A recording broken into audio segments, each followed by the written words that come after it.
sa bansang Dubai. Kaba sa dibdib, hindi alam ang daratnan nating tanaw. Ang mga toreng matataas, sabi ko sa sarili, dito magsisimula ang bukas. Hindi lang basta trabaho ang dito ay natagpuan, kundi isang lupang puno ng pagkakataon at dangal.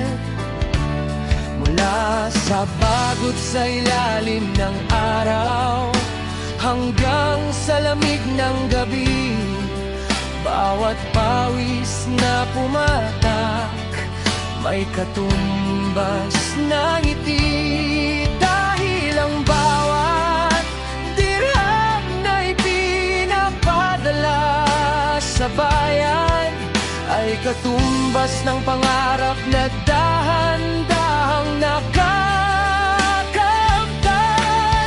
O Dubai, kislap mo'y hindi lang sa ginto at ilaw, kundi sa pag-asa sa amin ay laging nag-uunaw.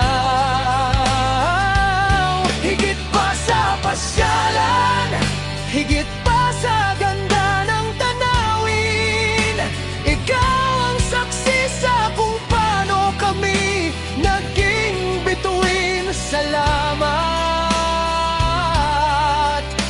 Dubai, aming pangalawang tahanan. Dito ang saya, walang hangganan. Masaya ang pagsasama ng mga kababayan sa Global Village, kwentuhan sa weekend sa ilalim ng Burj Khalifa, o kaya pasyal sa Burj Al Arab.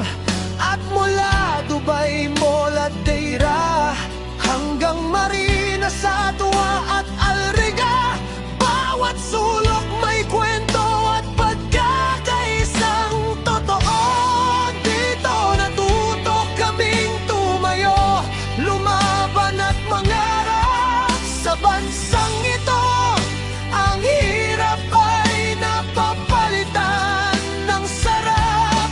Dito kami natutong maging matatag at mahusay sa bawat hamon. Ikaw ang nagbigay ng kulay kahit malayo sa Pinas, hindi kami nag-isa.